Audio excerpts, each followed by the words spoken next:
एक बात कहते हैं कि इंसान कितना भी भूल जाए, बिछड़ जाए अपने घर को, वो वापस आता है शाम को। ठीक है, तो मेरा घर है कंप्यूटर साइंस एंड इंजीनियरिंग, तो बहुत आपको समझाया ज्योग्राफी, हिस्ट्री, धर्म और भारत के कॉन्स्टिट्यूशन के बारे में, लेकिन आप समझाते हैं थोड़ा सा अपने सब्जेक्ट के बारे में जो है कंप्यूटर साइंस एंड इंजीनियरिंग। ठीक है,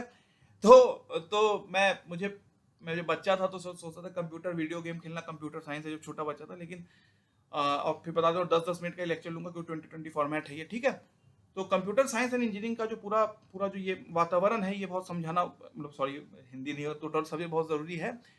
तो अगर आप मुझसे पूछें कि कंप्यूटर साइंस एंड इंजीनियरिंग को कैसे आप डिस्क्राइब करते हैं सर, तो देखिए मैं एक कोई वो कोई एक कोई कोई कोई कोई महान शब्द नहीं है जिससे कि आप ये कह दें computer science and engineering describe होता है। इसके कई जो है आयाम हैं या कई डिफिनेशन। अगर मैं ये मान देखिए, जबकि प्रोग्रामिंग लैंग्वेजेस है, जावा हुआ, ASP.NET हुआ, आपका पाइथन हुआ, तो ये एक अपर एक एक हाई लेवल प्रोग्रामिंग लैंग्वेज है, ह्यूमन अंडरस्टैंडेबल। लेकिन ये जो है आपके जो है जिसको आप कहते हैं ना कि क्या back and and front end, तो ठीक है, तो ये एक आम यूजर के लिए, जैसे कोई बच्चा जब क्लास 10th में पहली बार कोडिंग करता है तो उसके लिए एक उसके लिए एक क्या कहते हैं back and and front end, तो उसके लिए एक फ्रंट एंड है कि एक लड़का गया 11th में, उसे कहा कि फेबोनिकी सीरीज बनाओ, तो कैसे बनाओ, जावा का यूज करके फेबोनिकी सीरीज बनाओ, तो वो उसके लिए है।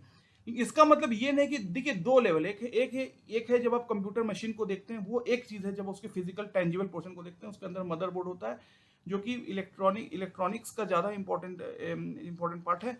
8085 हमने भी पढ़ा था, ये मैं बता देता हूँ। ठीक है, और जो जो उसका लेकिन जो फंडामेंटल एक, जो अगर आप मुझसे पूछे तो मेरा सबसे इंपॉर्टेंट जो पार्ट है वो एल्गोरिदम है।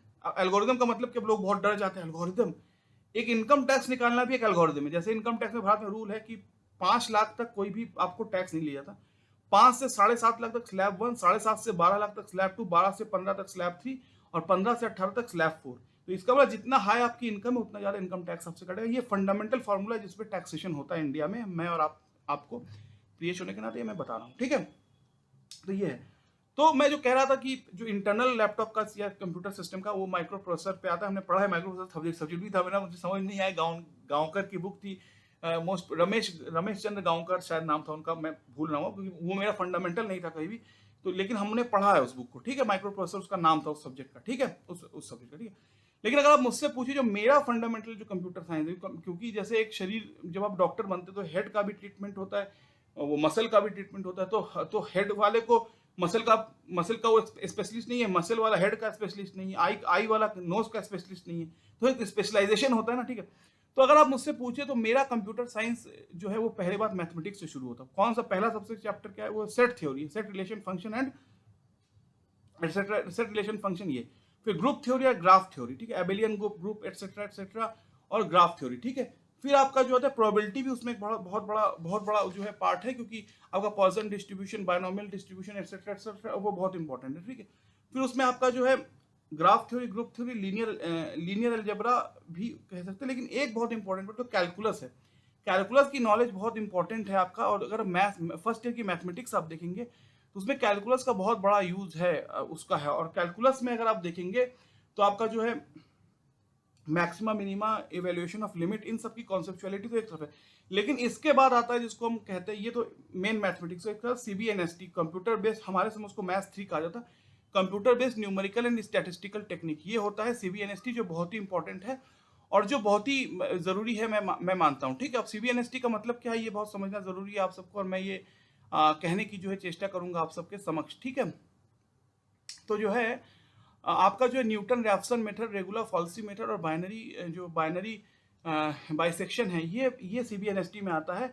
इसका मतलब क्या, मैं आपको समझाता हूं कि देखिए, जैसे एक मैं सिंपल लेता हूं, एक एरे है, जिसमें कि समझ लीजिए आपको एक एलिमेंट फाइंड करना है। सिंपल क्या है कि आप समझिए आपको एक एरे में 1000 वो है नंबर से, आपको समझिए 63 फाइंड करना है। तो 60 आप 0 से 1000 तक चेक कीजिए, और where A A A A bracket में आई, मतलब फ्रॉम 1 to 1000 जो है array number, I is the position, उसको आप 63 इक्वेट कीजिए। जब इक्वेट हो गए तो आई को आप ब्रेक करके आई की वैल्यू निकाल लीजिए। ये तो एक तरीका है जिसको हम ब्रूट सर्च एल्गोरिदम कहते हैं। ठीक है, लेकिन ब्रूट सर्च एल्गोरिदम टाइम और कॉम्प्लेक्सिटी बहुत लेता है, तो इसीलिए उसका सबसे बड़ा है अगर बाइनरी बाइसेक्शन मेथड है, बाइनरी ये क्या कहते हैं उसको, मैं भूल रहा हूँ उसका नाम था, हाँ सेक्शन मेथड आप कह सकते हैं, या बाइनरी बाइसेक्शन मेथड ही मुझे जितना मुझे याद है।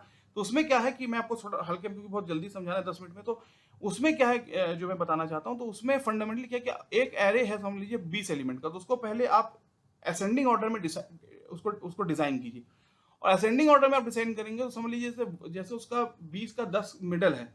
अब अगर आपका पहले 10 में एलिमेंट आता है तो आप पहले 10 फर्स्ट 10 में उसको सर्च कर सकते हैं, नहीं आता तो फिर सेकंड 10 में सर्च कीजिए। फिर जब सेकंड 10 और फर्स्ट 10 में समझ लीजिए वो 1 टू 10 में नहीं है, 20 टू 30 सॉरी 1 टू 10 में नहीं है, 11 टू 20 में है, तो 11 और 20 में भी आप फिर देखिए कि 11 टू 15 में कि 15 टू 20 में, क्योंकि सब असेंडिंग ऑर्डर में है।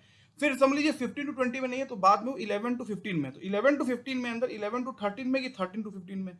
फिर इसको कहते हैं बाइनरी वो मतलब कि आप एक एरे जिसको जो कि असेंडिंग ऑर्डर में है उसको कई कई पीसेस में डिवाइड करके डिवाइडेड बाय 2 करके तो बार बार उसको हाफ करते करते करते करते बाइसेक्शन मेथड बार बार उसको बाइसेक्ट करते करते आप जो है उस सर्टेन एलिमेंट को निकालेंगे। तो ये जो है ब्रूट सर्च एल्गोरिथम की तरह नहीं है, तो ये जो है लेस टाइम टेकिंग है। ये तो ये मैथमेटिक्स का हुआ। अब आते हैं कंप्यूटर साइंस के बेसिक्स पे। अगर आप मुझसे पूछे कि ठीक है, तो क्योंकि हर चीज की बेसिक अंडरस्टैंडिंग बहुत जरूरी, आपको पढ़ना is equal to MC square theory of relativity, तो वो पढ़ने के लिए पहले तो आपको सबसे पहले जो है normal F is equal to m a पढ़ना पड़ेगा। कोई अगर ये कहे कि मुझे न्यूटन के लॉ नहीं पढ़ा लेकिन मुझे जो है क्वांटम मैकेनिक्स समझ में आती है, तो ये तो बेवकूफी है। पहले मैं आप समझ रहे मैं क्या कह रहा हूँ। तो ये एक बात हुई। अब आते हैं, ये तो सब कहानी, अब आते हैं मेन जो सेकंड ईयर से शुरू होता है, बहुत इंपॉर्टेंट है। तो सबसे पहला सब्जेक्ट है डिजिटल लॉजिकल डिजाइन। तो सबसे, क्योंकि ये इसलिए इतना इंपॉर्टेंट है कि कंप्यूटर्स जो मैथमेटिक्स और फिजिक्स एक बहुत बड़ा समुद्र है। कंप्यूटर साइंटिक्स जो कंप्यूटर साइंस है वो डिस्क्रीट मैथमेटिक्स से रिलेटेड है। डिस्क्रीट मैथमेटिक्स का भी एक सब सेक्शन है, उसको कहते हैं बाइनरी मैथमेटिक्स। तो बाइनरी मैथमेटिक्स जो है वो कंप्यूटर साइंस की जो है पूरी आधारशिला है, या उसका पूरा बेस है। ठीक है, ये तो एक पॉइंट हुआ। ठीक है, अब बाइनरी मैथमेटिक्स के बाद अब हम आते हैं सेकंड चीज पे, कंप्यूटर आर्किटेक्चर। अब देखिए, कंप्यूटर आर्किटेक्चर समझाने में मुझे 1 साल लग सकते हैं, लेकिन मैं 1 मिनट में कैसे समझाऊं, मैं बता देता हूं कि जब आप पहले लैपटॉप के बाद पहले आप इंटरनल मेमोरी होता था, एक्सटर्नल मेमोरी होता था। ठीक है, अब इंटरनल मेमोरी जो है वो सबसे इजीली रीचेबल था, एक्सटर्नल मेमोरी थोड़ी देर में, और इंटरनल तो इसको हायरार्किकल ऑर्डर कहते हैं कि एक कंप्यूटर की जो मेमोरी स्ट्रक्चर उसको आप कैसे उसका हायरार्की कैसे आप सेट करेंगे। ठीक है, ये बहुत बड़ी बात है, कंप्यूटर मैं 1 मिनट समझा नहीं सकता। इसके बाद आता है आपका डेटा स्ट्रक्चर। अब डेटा स्ट्रक्चर इसलिए इंपॉर्टेंट है, जो भी आप कंप्यूटर में समझ लीजिए फोरट्रॉन में आप 10 नंबर को ऐड कर रहे हैं, 10 नंबर का स्क्वायर रूट निकाल रहे हैं मल्टीप्लीकेशन करके, तो नंबर को स्टोर करना और उसमें मैथमेटिकल ऑपरेशन करना, तो कहीं तो नंबर स्टोर होगा। तो इसी को स्ट्रक्चर ऑफ द डेटा कहते हैं। तो इंट है, कैरेक्टर है, मैं बहुत डिटेल में जाऊंगा तो फिर इसमें फिर पॉइंटर आता है, pointer is a variable that stores the address of other variable, फिर लिंक लिस्ट आता है। तो चलिए वो बहुत बड़ी चीज हो जाएगी, तो मैं नाम बस ले लेता हूँ। तो डेटा स्ट्रक्चर देखिए, यही प्रॉब्लम है, 10 मिनट में ये चीज नहीं समझाई जा सकती। आप में थोड़ा भावावेश आ जाएगा तब भी आपको 6 घंटा लग जाएगा, मैं माफ करिएगा। ठीक है, इसके बाद एल्गोरिथम आता है। एल्गोरिथम सिंपल, हमने कहा इनकम टैक्स निकालना, तो एक एरे में एक नंबर निकालना, एरे को असेंडिंग करना, एक इंसर्शन के थ्रू, इंसर्शन सॉर्ट के थ्रू, बबल सॉर्ट के थ्रू। उसके बाद आपका ग्राफ थ्योरी जब आता है, कोई भी मैथमेटिकल प्रॉब्लम को सॉल्व करना जो है वो एल्गोरिदम है। एल्गोरिदम मतलब a set of steps which is required to solve a mathematical problem, इसको एल्गोरिदम कहते हैं। ठीक है, अब ये डिजिटल लॉजिक डिजाइन एल्गोरिदम। अब इसके बाद सबसे इंपॉर्टेंट आता है theory of computation, automata theory. अब उसमें लैंग्वेज, ग्रामर है, मैं मोटा मोटी बताता हूँ। सबसे इंपॉर्टेंट चीज है Alan Turing created the Turing machine. Turing machine क्या, मैं बता देता हूँ। Turing machine is a theoretical model of a computer science. ठीक है, of a computer system, sorry, Turing machine is theoretical model of computer system. मेरे हिसाब से अगर सबसे एल्गोरिदम हुआ, डेटाबेस हुआ, नेटवर्किंग बाद में आएगा, कंपाइलर हुआ, ये सब जो है बहुत ज्यादा आपके जो है प्रैक्टिकल टॉपिक है। डिस्क्रीट मैथमेटिक्स और ऑटोमेटा थ्योरी बहुत ही ज्यादा हाई लेवल थ्योरेटिकल है। जैसे इंजीनियरिंग और बीएससी में कंपेयर कर, इंजीनियरिंग जॉब ओरिएंटेड प्रैक्टिकल पढ़ाई है, बीएससी थ्योरेटिकल पढ़ाई है। ठीक है, तो ये आता है। तो फिर इसके बाद नेटवर्किंग आता है, फिर कंपाइलर डिजाइन आता है। तो और देखिए यही प्रॉब्लम है, मेन चीज भूल गया था, ऑपरेटिंग सिस्टम। अब आप जैसे मोबाइल ऑन करते हैं, कभी मोबाइल ऑन किया तो एंड्रॉइड लिख के आता है, तो मन में तो क्या एंड्रॉइड होता क्या है। ठीक है, पहले जमाने में जब आप कंप्यूटर ऑन करते थे MS DOS लिख के आता था, माइक्रोसॉफ्ट डिस्क ऑपरेटिंग सिस्टम। तो ये ऑपरेटिंग सिस्टम सबसे बड़ी, मैं आपसे बात कर रहा हूँ अभी लैपटॉप में के थ्रू, तो वो जो हम और लैपटॉप एक टेंजिबल मशीन है और हम एक आम इंसान है, तो हमारे बीच का जो कहते हैं ना, बीच का जो भाईचारा है, सॉरी टू, बीच का इंटरफेस है, अच्छा शब्द है, वो है आपका ऑपरेटिंग सिस्टम। तो सबसे इंपॉर्टेंट है कि मैं digital logical design, discrete math और क्या नाम है, automata theory, compiler, etcetera, operating system भूल गया, तो ये है ऑपरेटिंग। इसके बाद नेटवर्क आता है, फिर सॉफ्टवेयर इंजीनियरिंग बहुत इंपॉर्टेंट, ये इतना टफ आपको लगता है टेक्निकली, लेकिन बहुत इंपॉर्टेंट है कि सॉफ्टवेयर एक प्रोजेक्ट को आप, जैसे सिंपली है प्रोजेक्ट, आप लैपटॉप कंप्यूटर साइंस को छोड़िए, अगर आपको समझ लीजिए आपको दिल्ली से जयपुर जाना हो, ठीक है, या दिल्ली से मुंबई जाना हो, ठीक है, चलिए दिल्ली से गुड़गांव तक जाना हो, तब तो आप बाइक से जा सकते हैं, चल के नहीं, बाइक से जा सकते हैं, ऑटो में जाते हैं। दिल्ली से क्या बॉम्बे आप ऑटो से आएंगे? तो जो भी आप काम करते हैं उसे प्रोजेक्ट माने, तो उसकी फिजिबिलिटी क्या है, कितने लेवल तक वो पॉसिबल है। फिजिबिलिटी हो गया तो अब फिजिबिलिटी हो गया तो बजट कितना है, बजट होने के बाद चलिए प्रोसेसिंग टाइम कितना है, प्रोसेसिंग एबिलिटी कितनी है, processing time and processing algorithm को आपने अगर अप्रूव कर लिया, तो प्रोसेसिंग के बाद वो प्रोजेक्ट कितने लोगों तक आप पहुंचा सकते हैं। अगर प्रोजेक्ट आप पहुंचा सकते हैं तो क्या उसमें उतना बेनिफिट होगा आपको, उतना उसमें उतना रिटर्न आएगा, मनी का रिटर्न आएगा। जैसे आपने एक फिल्म बनाया, समझ लीजिए क्या नाम है, चक दे इंडिया, पठान, या क्या नाम है उसका, शोले। अब शोले फिल्म तो आपने प्रोजेक्ट बनाया, एक फिल्म 5 सब बनाया, लेकिन आपने जब उसको फिल्म हॉल में उसको प्रोड्यूस किया, तो क्या वो आप लोगों का जब तक दर्शक नहीं आएंगे तो उसका पैसा आपको रिटर्न मिलेगा नहीं। तो इसका रिजल्ट एंड रिटर्निंग, फिर उसमें टेस्टिंग की क्या सर्टेन पॉइंट सही है, तो इसको सॉफ्टवेयर इंजीनियरिंग कहते हैं। ये एक प्रोजेक्ट का एक बेस है, अंत है, ठीक है। तो ये मैं फिर बता देता हूँ कि set theory, relation, functions, discrete mathematics, जो सीबीएस आपका जो है calculus, computer based numerical statistical techniques, etcetera, ये मैथमेटिक्स का हुआ।